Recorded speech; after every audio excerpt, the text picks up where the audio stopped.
Epictetus, the great Stoic philosopher, once said, "The key is to keep company only with people who uplift you, whose presence calls forth your best." You've probably heard the saying, "You're the average of the 5 people you spend the most time with." Today, we're going to explore that idea through a Stoic lens. We will discuss the 7 types of people who can derail your progress in Stoic philosophy and how to navigate these challenging relationships. Before we begin, I would appreciate it if you would like the video to help me continue spreading Stoic philosophy. If you are not subscribed, I recommend subscribing and activating the bell so you don't miss any video. Type of people to avoid. Number 1, the complainer. We all have that friend, family member, or coworker who seems to find fault in everything, whether it's the weather, their job, or even the food at a popular restaurant. They never miss an opportunity to express their dissatisfaction. You might wonder why this should concern you since you can just ignore them. However, consistent exposure to such negativity has a draining effect on your mental well-being. It's akin to a leaky faucet, slowly depleting your reservoir of emotional energy. Stoicism teaches us to focus on actionable solutions instead of dwelling on problems. Imagine collaborating on a project with a perpetual complainer. Each meeting turns into an exhausting session of complaints without constructive dialogue. The impact is clear. The team's morale declines, you're sidetracked from finding solutions, and you become increasingly disenchanted with the project and possibly even life in general. How does Stoicism help us deal with a complainer? There are several strategies you can employ. First, limit your exposure to this individual whenever you can. If that's not possible, perhaps because they're a family member or colleague, your second option is to mentally distance yourself during their diatribes. Think of their complaints as a passing storm, loud and unsettling, but ultimately temporary and powerless against your inner tranquility. Your third option is to steer the conversation toward solutions or change the subject to something more constructive. Marcus Aurelius said, "You have power over your mind, not outside events. Realize this, and you will find strength." This timeless Stoic wisdom encourages us to guard our mental peace diligently, ensuring that the negativity from chronic complainers doesn't deviate us from our Stoic path of resilience and virtue.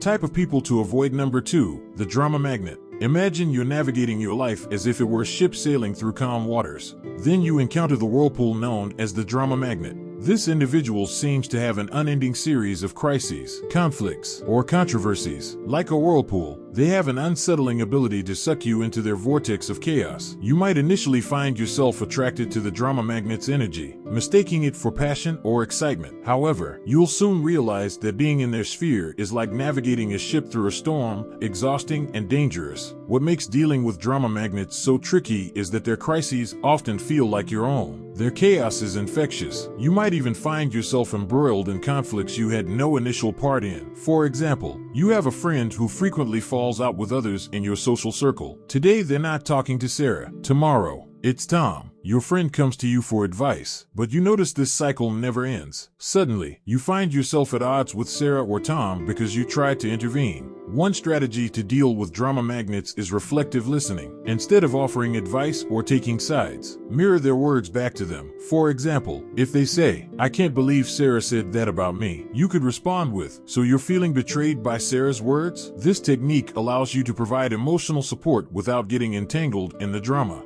Another approach is to become selectively unavailable. Stoicism reminds us to value our time highly, and sometimes that means being unavailable for other people's crises, especially if they're recurring without resolution. Turn off your phone during certain hours. Create focus periods where you concentrate solely on your work or personal development, and let it be known that during these times, you're not to be disturbed. To paraphrase Seneca, true happiness is to enjoy the present without anxious dependence on the future. This can be particularly helpful when dealing with drama magnets. Instead of anxiously wondering what crisis will happen next, concentrate on the present moment where you have control. Enjoy your life, and don't let it be disrupted by someone else's drama. Make it a point to sail your ship calmly, steering clear of whirlpools that threaten your voyage toward personal growth and tranquility. Type of people to avoid. Number 3, the naysayer. Picture this, you're an artist painting a canvas. Each brush stroke adds color, depth, and life to your vision. Enter the naysayer. They walk into your studio, glance at your work, and immediately begin to critique it. Are you sure about that color? That doesn't look realistic. You know most artists never make it, right? Their words, like strokes of gray paint, start to dull your vibrant canvas. This isn't your standard constructive criticism, which can be valuable. Instead, it's a persistent aura of doubt and negativity. Let's say you're excited about pursuing a new career path. You've done your research, spoken to professionals in the field, and maybe even taken a few preliminary courses. When you share your enthusiasm with the naysayer, they quickly list all the reasons it won't work out. The market is too competitive. Do you have the right skills? What if you fail? Soon enough, their doubts start to feel like your own, and the self-assured vision you had starts to wobble. How do you deal with a naysayer, especially when they might be someone close to you? One unconventional but effective method is to ask them for advice rather than just sharing your plans or aspirations. When people are put in an advisory role, they're less likely to attack your ideas outright and may offer more constructive feedback. Another method involves flipping the script through a technique called positive confrontation. Instead of absorbing their negativity, challenge them to think of solutions. If they say, "You'll never be able to switch careers at this stage," counter with, "Interesting perspective. How do you think someone could successfully make a career change?" Then, this not only deflects the negativity but also encourages a more constructive form of conversation.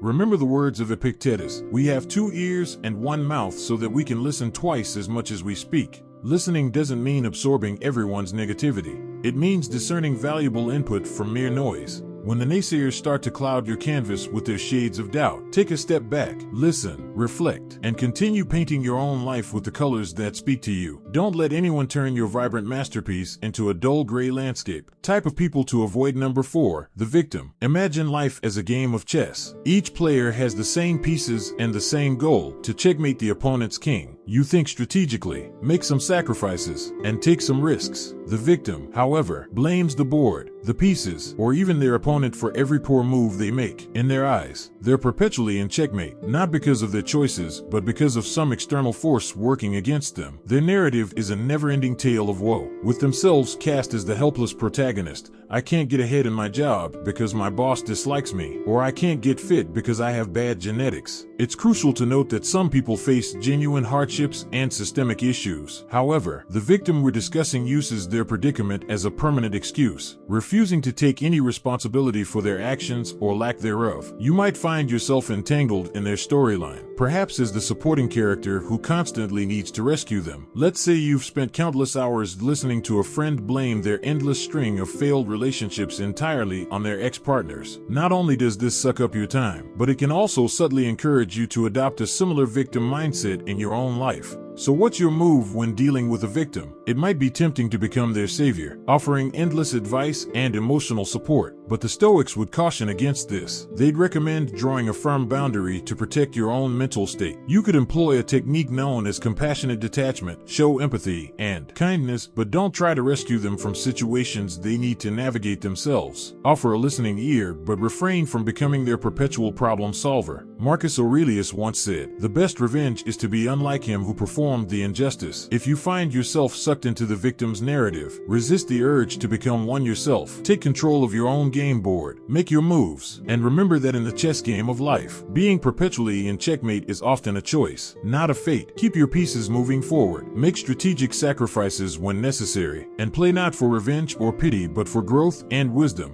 Type of people to avoid. Number 5, the toxic positivist. You know this person. They're always exuding sunshine, rainbows, and endless streams of emojis. They're the ones telling you to just be happy when you're going through a difficult period, dismissing your feelings and experiences with a flippant wave of glittery optimism. Imagine your life as a garden. There are flowers, but there are also weeds and pests. A toxic positivist, however, insists on ignoring anything that isn't a blooming rose. Got aphids on your leaves? Just focus on the flowers. Don't let negativity into your garden, they'd say. While it sounds uplifting, their approach can make you feel invalidated and disconnected from reality. Suppose you're going through a tough breakup. You're sad, confused, and seeking some emotional balance. The toxic positivist's advice? Cheer up. There's plenty of fish in the sea. While meant to be encouraging, this dismisses the complexity of your emotions and the process you need to heal. Over time, this relentless positivity can make you feel worse, as if you're not allowed to feel anything other than joy. How does a Stoic handle this? Stoicism teaches the importance of acknowledging and understanding our emotions. The Stoic response to the toxic positivist would be a balanced approach, accepting that life is a mix of pleasure and pain, joy and sorrow. You could say, I appreciate your positive outlook, but right now, I need to process my feelings. Ignoring them won't make them go away. This way, you honor your emotional state without succumbing to unnecessary pessimism. Epictetus said, men are disturbed not by things, but by the views which they take of them. Applying this, it's essential to recognize that while positive thinking is valuable, it shouldn't come at the expense of reality. True resilience is built not by denying hardships, but by confronting and overcoming them. So, while it's beneficial to have a generally positive outlook, it's also crucial to give yourself the space to feel, reflect, and grow through all of life's experiences.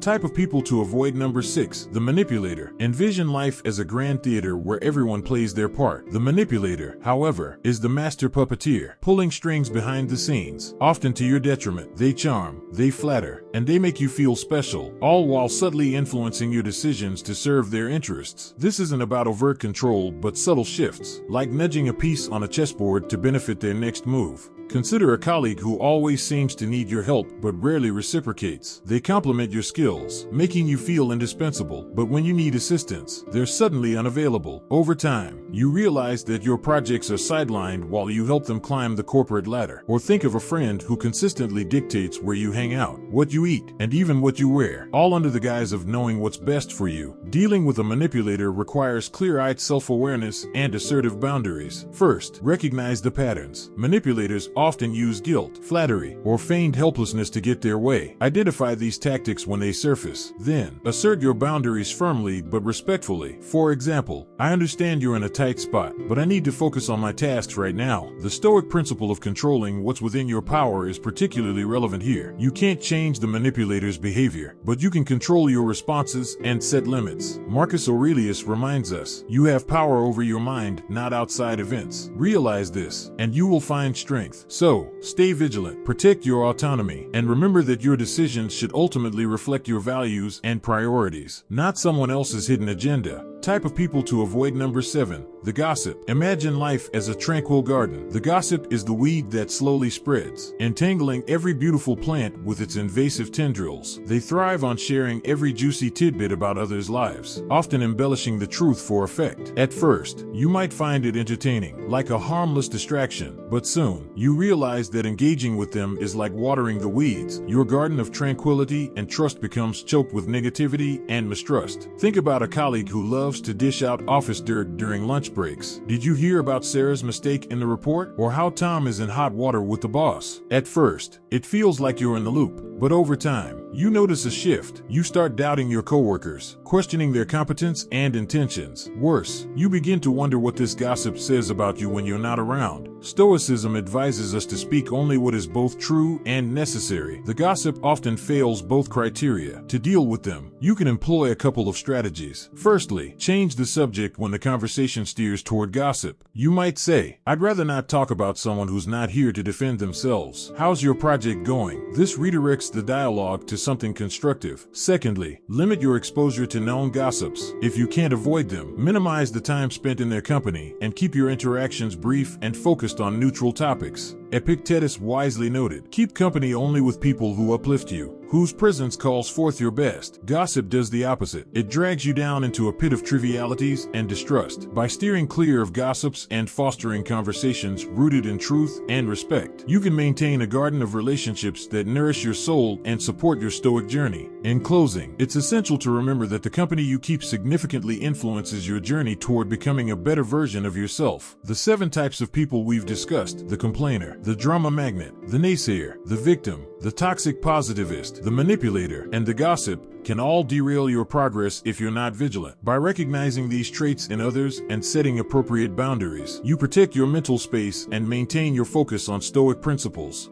I'd love to hear your thoughts. Have you encountered any of these types of people in your life? How did you handle it? Share your experiences in the comments below. If you enjoyed this video and found it valuable, please give it a thumbs up. Share it with others who might benefit, and subscribe to the channel for more insights on living a Stoic life. Don't forget to hit the bell icon to get notified of new content. Thank you for watching. And remember, your journey to inner peace and resilience is significantly shaped by the company you keep. Choose wisely and stay true to your Stoic path.